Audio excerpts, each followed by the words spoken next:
Bonjour tout le monde, je me présente, je suis Jean-François Boily, je suis directeur ici au Parc régional Val-David-Valmorin, secteur du Frêne. Je vais vous parler un petit peu du projet d'aménagement du tour du Mont Condor ouest. Donc, c'est un projet qu'on a amorcé cette année suite à l'obtention d'une subvention du gouvernement provincial.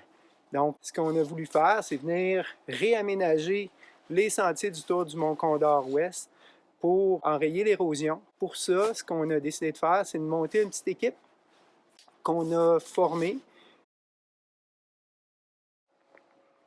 Alors bonjour, je m'appelle Laurent Aumier. On est une équipe de 4 et on travaille à bras, entièrement manuellement avec différents outils pour refaire les sentiers dans le but de les amener à des endroits où ils vont durer dans le temps beaucoup mieux que les sentiers d'origine qui avaient été faits à l'époque. Fait qu'on voit derrière moi, dans le fond, un vieux sentier qui est recouvert d'humus. Celui-là, on va le refermer. Il était très érodé. On va vous expliquer tout à l'heure de quelle façon on le ferme. Et on voit de mon côté droit ici le nouveau sentier qui vient d'être réouvert à la circulation.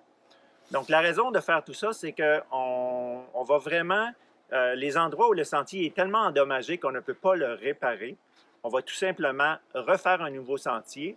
Et pour ce faire, dans le fond, on va aller d'ancrage en ancrage, c'est-à-dire que les ancrages, c'est des endroits beaux qu'on veut visiter dans le parc, les points de vue, les beaux gros rochers, ces choses-là.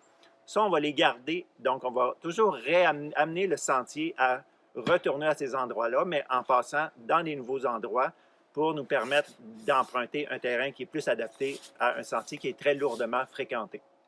Pour ça, on va utiliser le clinomètre, entre autres, qui va nous donner l'angle de la pente pour vraiment choisir une bonne ligne. Et ça va amener à faire des sentiers magnifiques.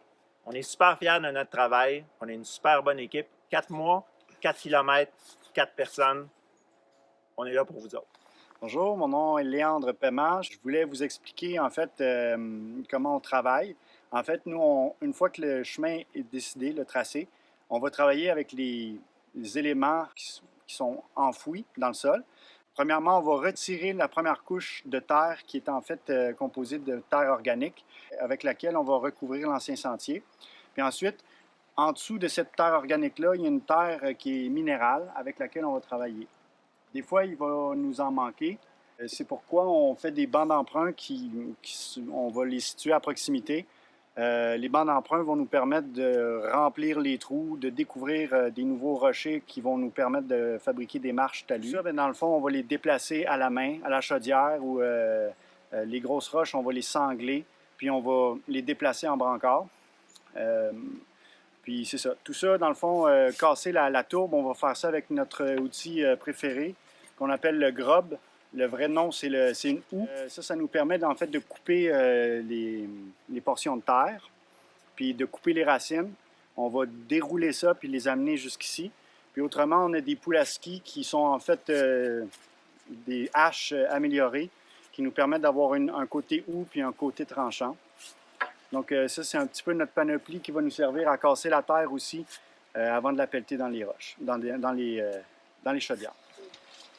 Bonjour, alors moi c'est Daphné Charbonne-Comte, je fais partie de l'équipe des 4 pour le réaménagement des sentiers ou l'ouverture de nouveaux sentiers. Dans le fond, ça c'est un McLeod.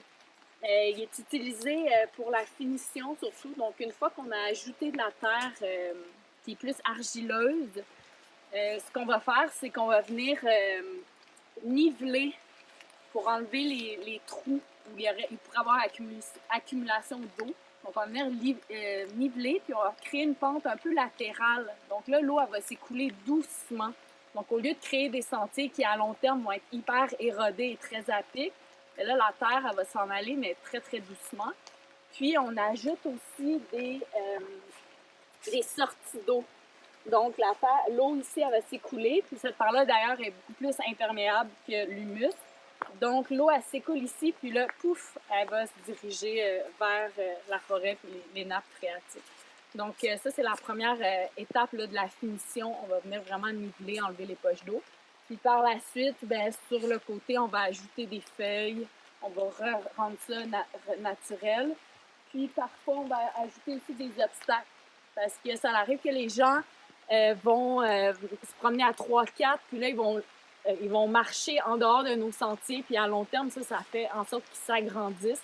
Donc, nous, on met des obstacles, puis on met aussi des vieux morceaux de bois mort là, pour aider les gens à rester dans le sentier. C'est pas mal ça pour la finition. Voilà. Bonjour, je m'appelle Zachary Fortin-Marcoux et j'ai travaillé cet été à la réfection du sentier du Condor Ouest avec tout le reste de l'équipe. Le but cet été, c'était surtout de faire un beau sentier qui allait être durable avec un impact minimal sur l'environnement. Pour ce faire, on a utilisé des objets qui ont justement des impacts moins graves qu'une machine mécanique, telle qu'une machine simple. Ici, on a un levier, okay? C'est une pince Monseigneur aussi, appelée baramine. Avec ça, ce qu'on peut faire, c'est très simple. On peut, comme dirait Archimède, soulever le monde.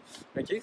Donc, comment ça fonctionne? C'est très simple. J'ai besoin d'une charge, d'un pivot, et après ça, d'une force mécanique qui va être mes bras. Donc, je positionne le levier ici. J'ai un bout qui n'est pas long, puis j'en ai un qui est long. Mais au moins, on peut voir que je suis capable encore de la faire bouger, même si elle pèse plus que 1000 livres. Je pourrais la renverser si je veux. Okay? L'avantage, en fond, du levier, c'est justement il y a peu d'impact au niveau du sol. Ici, on parle d'un rocher qui a été positionné ici pour justement limiter l'érosion à cause des marcheurs. C'est ce qu'on appelle un obstacle. Okay? Les obstacles, on vient les positionner dans des goulots où on ne veut pas que les gens se mettent à marcher et créer un sentier qui est parallèle justement au sentier à la ligne de désir. Donc, ça permet de restreindre les gens là, dans le sentier pour qu'il y ait un impact vraiment limité sur le reste de l'environnement.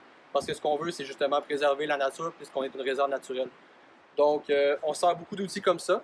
On s'en sert énormément aussi quand les rochers sont trop gros à déplacer avec simplement un porte-charge ou quand on les met justement dans des barres en corps. Donc, c'est un outil qui est très, très utilisé. Fait que tout ce qu'on fait ici, c'est de la physique. On fait ça avec nos bras. Puis ce qui est vraiment cool, c'est que ça a un impact. Puis ça a un résultat qui est vraiment extraordinaire.